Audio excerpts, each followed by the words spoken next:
Iran ਵਾਲਿਆਂ ਨੇ Jordan ਦੇ ਵਿੱਚ ਅਮਰੀਕਨ ਬੇਸ ਦੇ ਉੱਤੇ ਅਟੈਕ ਕੀਤਾ, ਜਿਹਦੇ ਨਾਲ 2 ਜਣਿਆਂ ਦੀ ਮੌਤ ਹੋ ਗਈ, 2 ਅਮਰੀਕਨ ਫੌਜੀਆਂ ਦੀ। ਉਸ ਤੋਂ ਬਾਅਦ ਪ੍ਰੈਜ਼ੀਡੈਂਟ ਟਰੰਪ ਹੋਣਾ ਨੇ ਅਮਰੀਕਨ ਜਿਹੜੀ ਫੌਜ ਆ ਉਹਨੂੰ ਕਿਹਾ ਵੀ ਹੋਰ ਤੇਜ਼ੀ ਦੇ ਨਾਲ ਅਟੈਕ ਕਰਨਾ ਸ਼ੁਰੂ ਕਰ ਦਿੱਤਾ ਜਾਵੇ। ਤੇ ਐਸੋਸੀਏਟਡ ਪ੍ਰੈਸ ਇਹ ਰਿਪੋਰਟ ਕਰ ਰਹੀ ਆ ਵੀ ਹੁਣ US ਸਟ੍ਰਾਈਕ ਜਿਹੜੀਆਂ ਈਰਾਨ ਦੇ ਵਿੱਚ ਆ ਉਹ ਉਹਨਾਂ ਦੀ ਐਕਸਪੈਂਸ਼ਨ ਬਹੁਤ ਜ਼ਿਆਦਾ ਹੋ ਗਈ ਆ। ਰਿਟੈਲੀਏਸ਼ਨ ਕੀਤੀ ਗਈ ਹੈਗੀ ਆ ਜੋ ਈਰਾਨ ਵੱਲੋਂ ਅਮਰੀਕਾ ਦੇ ਉੱਤੇ ਅਟੈਕ ਕੀਤਾ ਗਿਆ। ਈਰਾਨ ਵਾਲਿਆਂ ਨੇ ਇਕੱਲਾ ਅਮਰੀਕਾ ਦੇ ਉੱਤੇ ਜਾਰਡਨ ਦੇ ਵਿੱਚ ਨਹੀਂ, ਹੋਰ ਜਿਹੜੇ ਉਹਨਾਂ ਦੇ ਅਲਾਈਜ਼ ਹੈਗੇ ਅਮਰੀਕਾ ਦੇ, ਕੁਵੈਤ, ਬਹਿਰੀਨ, ਜਿੱਥੇ ਜਿਹੜਾ US ਨੇਵੀ ਦਾ 5th ਫਲੀਟ ਹੈਗਾ, ਉੱਥੇ ਵੀ ਜਿਹੜੀ ਅਟੈਕ ਕੀਤਾ ਹੈਗਾ। ਤੇ ਈਰਾਨ ਲਗਭਗ ਹੁਣ ਕਹਿੰਦੇ ਵੀ inch closer to all out war ਹੈਗੇ ਆ। ਸੋ ਜਿਹੜਾ ਡਿਪਲੋਮੈਟਿਕ ਫਰੰਟ ਆ ਉੱਥੇ ਹੁਣ ਪਤਾ ਨਹੀਂ ਕੀ ਹੋ ਰਿਹਾ, ਤੇ ਪਾਕਿਸਤਾਨ ਕੀ ਮੀਡੀਏਟਰ ਸੀਗਾ ਇਸ ਕਨਫਲਿਕਟ ਦੇ ਵਿੱਚ। ਤੇ ਹੁਣ ਇਹ ਪਤਾ ਚੱਲਿਆ ਵੀ ਈਰਾਨ ਦਾ ਜਿਹੜਾ ਇੰਟੀਰੀਅਰ ਮਿਨਿਸਟਰ ਆ ਉਹ ਪਾਕਿਸਤਾਨ ਨੂੰ ਵਿਜ਼ਿਟ ਕਰਨ ਜਾ ਰਿਹਾ ਹੈਗਾ, ਵੀ ਹੋਪਫੁਲੀ ਇਹਦਾ ਜਿਹੜਾ ਕੋਈ ਸੋਲੂਸ਼ਨ ਆ ਉਹ ਕੱਢਿਆ ਜਾਵੇ। ਜੀ ਬਿਲਕੁਲ ਹਰਜੋਤ ਸਿੰਘ ਖਾਲਸਾ ਜੀ, ਤੁਸੀਂ ਬਿਲਕੁਲ ਦਰੁਸਤ ਫਰਮਾਇਆ ਕਿ ਉਹ ਵਿਜ਼ਿਟ ਕਰਨ ਜਾ ਰਹੇ ਨੇ। ਇਸ ਟਾਈਮ ਰਾਇਟਰ ਵੀ ਇਹ ਰਿਪੋਰਟ ਕਰ ਰਿਹਾ ਵੀ ਜਿਹੜੇ ਵੀ ਮੀਡੀਏਟਰਸ ਨੇ ਪਾਕਿਸਤਾਨ ਦੇ ਸਮੇਤ, ਉਹਨਾਂ ਨੇ ਹੁਣ ਇਸ ਟਸਲ ਦੇ ਵਿੱਚ ਜਿਹੜੀ ਇਸ ਟਾਈਮ ਜੰਗ ਚੱਲ ਰਹੀ ਆ ਉਹਦੇ ਦਰਮਿਆਨ ਇੱਕ 10 ਦਿਨਾਂ ਦੀ ਜਿਹੜੀ ਸੀਜ਼ਫਾਇਰ ਹੈ ਉਹਦੀ ਪੇਸ਼ਕਸ਼ ਕੀਤੀ ਹੈ, ਤੇ ਇਹ ਬੜੀ ਅਹਿਮ ਮੰਨੀ ਜਾ ਰਹੀ ਆ ਤੇ ਬੜੀ ਲੋੜੀਂਦੀ ਵੀ ਹੈ। ਇਸ ਟਾਈਮ ਦੁਨੀਆ ਭਰ ਦੇ ਵਿੱਚ ਆਪਾਂ ਨੂੰ ਪਤਾ ਹੀ ਹੈ ਕਿ ਅਮਰੀਕਾ ਈਰਾਨ ਜੰਗ ਭਖਣ ਦੇ ਕਰਕੇ ਜਿਹੜਾ ਉਹ ਲਗਾਤਾਰ ਦੁਨੀਆ ਭਰ ਦੇ ਵਿੱਚ ਤਣਾਅ, ਖਾਸ ਕਰਕੇ ਵਪਾਰਕ ਤਣਾਅ, ਉਹ ਲਗਾਤਾਰ ਵੱਧਦਾ ਜਾ ਰਿਹਾ। ਇੱਕ ਸੀਨੀਅਰ ਅਧਿਕਾਰੀ ਨੇ ਇਸ ਗੱਲ ਦੀ ਬਕਾਇਦਾ ਤੌਰ ਤੇ ਰਾਇਟਰਸ ਨੂੰ ਜਿਹੜੀ ਆ ਉਹ ਪੁਸ਼ਟੀ ਵੀ ਕਰ ਦਿੱਤੀ ਆ।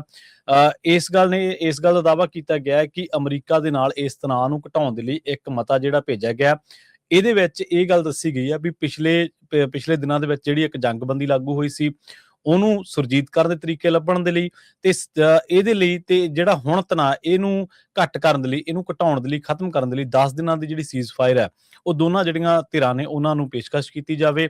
ਇਸ ਸੰਬੰਧ ਦੇ ਵਿੱਚ ਦੁਨੀਆ ਭਰ ਦੇ ਜਿਹੜੇ ਹੋਰ ਮੁਲਕ ਨੇ ਜਿਹੜੇ ਇਸ ਮਾਮਲੇ ਦੇ ਵਿੱਚ ਪਹਿਲਾਂ ਵੀ ਮੀਡੀਏਟਰਸ ਦਾ ਕੰਮ ਕਰਦੇ ਰਹੇ ਨੇ, ਜਾਂ ਅਮਰੀਕਾ ਨੂੰ ਜਾਂ ਇਜ਼ਰਾਈਲ ਨੂੰ ਜਾਂ ਕਿਸੇ ਵੀ ਤਰੀਕੇ ਦੇ ਨਾਲ ਈਰਾਨ ਨੂੰ ਇਸ ਗੱਲ ਉੱਤੇ ਲਿਆਉਂਦੇ ਰਹੇ ਕਿ ਇਹ ਜਿਹੜੀ ਜੰਗ ਆ ਉਹ ਕਿਸੇ ਵੀ ਤਰੀਕੇ ਦੇ ਨਾਲ ਨਾ ਤੁਹਾਡੇ ਹੱਕ ਦੇ ਵਿੱਚ ਆ, ਨਾ ਅਮਰੀਕਾ ਦੇ ਹੱਕ ਦੇ ਵਿੱਚ ਆ, ਤੇ ਨਾ ਹੀ ਦੁਨੀਆ ਦੇ ਹੱਕ ਦੇ ਵਿੱਚ ਆ। ਸੋ ਹੁਣ ਮਸਲਾ ਕਾਫੀ ਭਖ ਗਿਆ ਸੀਗਾ। ਅਮਰੀਕੀ ਫੌਜੀਆਂ ਦੀ ਮੌਤ ਤੋਂ ਬਾਅਦ ਅਮਰੀਕਾ ਦੇ ਵਿੱਚ ਵੀ ਜਿਹੜੇ ਲੋਕ ਨੇ ਉਹ ਇੱਕ ਵਾਰੀ ਟਰੰਪ ਪ੍ਰਸ਼ਾਸਨ ਉੱਤੇ ਦਬਾਅ ਬਣਾਉਣ ਲੱਗੇ ਨੇ। ਪੈਂਟਾਗਨ ਨੇ ਹਾਲਾਂਕਿ ਜਿਹੜਾ ਮਾਰਿਆ ਗਿਆ ਫੌਜੀ ਆ ਉਹਦੀ ਜਿਹੜੀ ਆਇਡੈਂਟੀਟੀ ਆ ਉਹ ਵੀ ਰਿਲੀਜ਼ ਕਰ ਦਿੱਤੀ ਹੈ, ਉਹਦੇ ਬਾਰੇ ਵੀ ਆਪਾਂ ਤੁਹਾਨੂੰ ਦੱਸਦੇ ਹਾਂ। ਪਰ ਇਹ ਜਿਹੜਾ ਹੁਣ ਇਹ ਪ੍ਰਸਤਾਵ ਭੇਜਿਆ ਗਿਆ, ਮਤਾ ਭੇਜਿਆ ਗਿਆ, ਇਹਦੇ ਨਾਲ ਉਮੀਦ ਇਹ ਬੱਝੀ ਹੈ ਵੀ ਸ਼ਾਇਦ ਆਉਣ ਵਾਲੇ ਕੁਝ ਘੰਟਿਆਂ ਦੇ ਵਿੱਚ ਇਹ ਦੋਵੇਂ ਧਿਰਾਂ ਜਿਹੜੀਆਂ ਨੇ ਉਹ ਜੰਗਬੰਦੀ ਲਈ ਰਾਜ਼ੀ ਹੋਣਗੀਆਂ। ਜਦੋਂ ਇਹ ਰਾਜ਼ੀ ਹੋਣਗੀਆਂ ਤਾਂ ਦੁਨੀਆ ਦੇ ਵਿੱਚ ਜਿਹੜੀਆਂ ਕਰੂਡ ਆਇਲ ਦੀਆਂ ਕੀਮਤਾਂ ਨੇ ਜਾਂ ਹੋਰ ਜਿਹੜਾ ਵੀ ਵਪਾਰਕ ਲੈਣ ਦੇਣਾ, ਖਾਸ ਕਰਕੇ ਜਿਹੜਾ ਸਟੇਟ ਆਫ ਹਾਰਮਜ਼ ਦੇ ਰਾਹੀਂ ਹੁੰਦਾ, ਉਸ ਦੇ ਵਿੱਚ ਵੀ ਇੱਕ ਵਾਰੀ ਫਿਰ ਤੋਂ ਜਿਹੜੀ ਆ ਉਹਦੇ ਖੁੱਲਣ ਦੀ, ਉਹਦੇ ਚੱਲਣ ਦੀ ਜਿਹੜੀ ਉਮੀਦ ਆ ਉਹ ਜਾਗੂਗੀ। ਸੋ ਬਹੁਤ ਅਹਿਮ ਇਸ ਟਾਈਮ ਪੜਾਅ ਦੇ ਵਿੱਚ ਇਹ ਜੰਗ ਜਿਹੜੀ ਆ ਪਹੁੰਚ ਚੁੱਕੀ ਆ। ਅਮਰੀਕਾ ਦੇ ਉੱਤੇ ਖਾਸ ਕਰਕੇ ਟਰੰਪ ਪ੍ਰਸ਼ਾਸਨ ਦੇ ਉੱਤੇ ਵੀ ਦਬਾਅ ਕਿ ਉਹ ਇਸ ਦਾ ਜਲਦੀ ਤੋਂ ਜਲਦੀ ਕੋਈ ਹੱਲ ਆ ਜਿਹੜਾ ਉਹ ਪੇਸ਼ ਕਰੇ।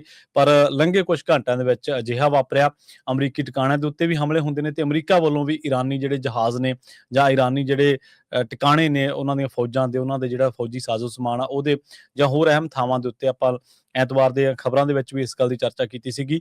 ਤੇ ਉਹਨਾਂ ਦੇ ਉੱਤੇ ਹਮਲੇ ਕਰਕੇ ਦੋਵਾਂ ਧਿਰਾਂ ਵੱਲੋਂ ਹਮਲਿਆਂ ਨੂੰ ਅੰਜਾਮ ਦੇਣ ਕਰਕੇ ਜਿਹੜੀ ਇਹ ਜੰਗ ਇੱਕ ਵਾਰੀ ਫਿਰ ਤੋਂ ਭਖ ਗਈ ਆ। ਜੇਕਰ 10 ਦਿਨਾਂ ਦਾ ਸੀਜ਼ਫਾਇਰ ਹੁੰਦਾ, ਦੋਵੇਂ ਧਿਰਾਂ ਸਹਿਮਤ ਹੁੰਦੀਆਂ ਨੇ, ਤਾਂ ਇਹ ਇੱਕ ਬਹੁਤ ਵੱਡੀ ਕਾਮਯਾਬੀ ਜਿਹੜੀ ਹੈ ਇਸ ਜੰਗ ਨੂੰ ਰੋਕਣ ਦੇ ਵਿੱਚ ਮੰਨੀ ਜਾਵੇਗੀ। ਜੀ।